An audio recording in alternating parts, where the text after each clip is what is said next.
Une rentrée universitaire dans le calme à la faculté Paul Valéry de Montpellier. Oubliez la contestation du printemps dernier. Parcoursup a finalement plutôt bien fonctionné. Si on en croit, notre invité ce matin, Sébastien Garnier, c'est le président de l'université Montpellier 3. Bonjour Patrick Gilly. Bonjour. On a envie de dire tout ça pour ça, des mois de contestation, des centaines de milliers d'euros de dégâts. Et au final, on constate que Parcoursup n'a pas été la machine à exclure que certains redoutaient. C'est un peu le sentiment que l'on a, en effet.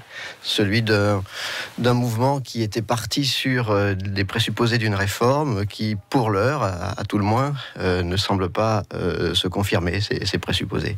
Puisque nous avons une augmentation très sensible du nombre d'inscrits et que, surtout, au-delà du chiffre, ces données quantitatives, nous avons pu accueillir tous les étudiants qui demandaient à venir chez nous, donc sans exclusive, à l'exception d'une ou deux filières qui étaient historiquement saturées. Sciences humaines. Non, en sciences humaines, notre université est sciences humaines et sciences sociales, mais c'était sciences de l'éducation. Sciences de l'éducation. Là, il y a un numerus clausus. Voilà, mais même en psychologie où nous avions de très fortes pressions, nous avons pu aller jusqu'au bout de la liste de ceux qui demandaient à venir chez nous. Alors comment avez-vous fait? Vous avez augmenté le nombre de places? Alors c'est vrai que nous avons aussi augmenté notre capacité globale d'accueil. Et ça, c'est grâce au travail qui a été fait avec les collègues pour voir ce qu'ils pouvaient faire. Le ministère nous a aidés en partie là-dessus avec des dotations complémentaires. Mais il est vrai aussi que nous sommes désormais, je pense, à un seuil et qu'il sera difficile dans les conditions logistiques qui sont les nôtres d'aller au-delà des 20-21 000 étudiants que nous allons accueillir cette année. Et juste pour la première année de licence, c'est 5800 étudiants, et il y en avait 5500 l'année dernière, voilà, 300 de plus. De date à date, nous avons déjà 300 étudiants de plus, et la campagne d'inscription n'est pas terminée. On se souvient donc des blocages pendant plusieurs mois au printemps dernier dans votre université, avec, je l'évoquais tout à l'heure, des dégâts. Tout est réparé ?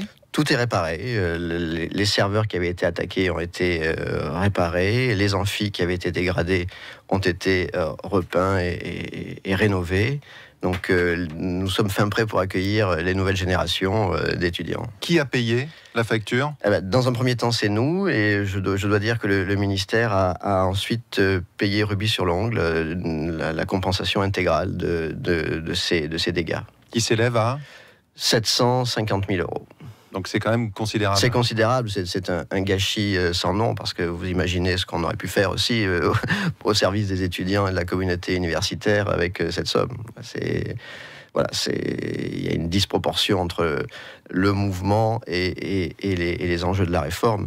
Mais même si je le redis, je pense que c'est la raison pour laquelle nous sommes toujours très vigilants. Nous ne crions surtout pas aux victoires, même si nous accueillons beaucoup d'étudiants.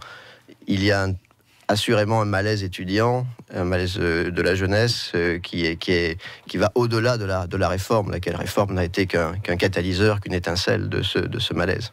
Est-ce que les auteurs de ces dégradations seront sanctionnés? On en est où des poursuites?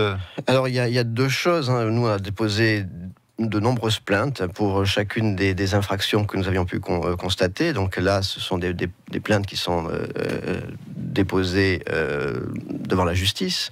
Et puis, il y a des commissions disciplinaires aussi, pour lesquelles que